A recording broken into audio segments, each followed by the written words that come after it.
Ces vols de thermopompes. Effectivement, vous savez, les voleurs rivalisent d'ingéniosité, Marianne, et bon, il n'y a plus rien qui surprend en 2023. Effectivement, il y aurait eu plusieurs vols de chauffe-eau dans les dernières semaines dans un secteur bien précis de la métropole. D'ailleurs, le service de police de la ville de Montréal nous confirme qu'il y a une enquête qui est en cours au moment où on se parle, mais on ne peut commenter davantage pour ne pas nuire au déroulement de cette enquête.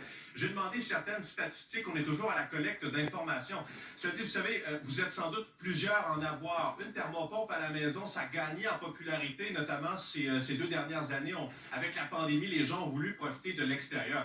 Bon, maintenant, les questions qui se posent, Marianne, c'est pourquoi les voleurs ciblent ces thermopompes? Est-ce que c'est pour la revente sur des sites de petites annonces classées ou encore des sites comme Marketplace, par exemple, ou encore volent-ils ces appareils pour ce qu'ils contiennent finalement? Donc, certains métaux, parce qu'à l'intérieur, on peut retrouver du titanium, du cuivre, donc peut être intéressant pour certains voleurs là, sur le marché de la revente, mais quand même se donner tout ce trouble-là. Nous disait tantôt un propriétaire d'une boutique spécialisée pour quelques dizaines, quelques centaines de dollars. C'est la première fois que Nicolas Guillotte voit ça. Je me suis rendu tout à l'heure sur la rive sud de Montréal en discutant avec lui, connaît ça, est en entreprise depuis déjà de nombreuses années. Vous allez entendre un extrait de l'entrevue qu'il nous a accordé tantôt.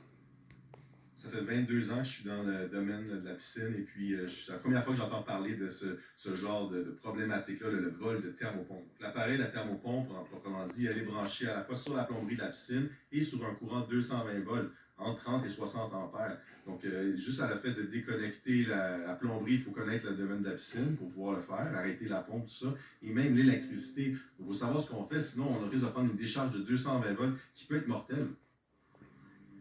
Alors, il y a quelques façons, disons, quelques trucs là, que les citoyens peuvent utiliser, c'est-à-dire, évidemment, les moyens dissuasifs, les caméras, l'éclairage à l'extérieur, mettre une minuterie, peut-être la possibilité, vous avez une dalle de béton, encore des dalles de patio, de visser ça directement au sol.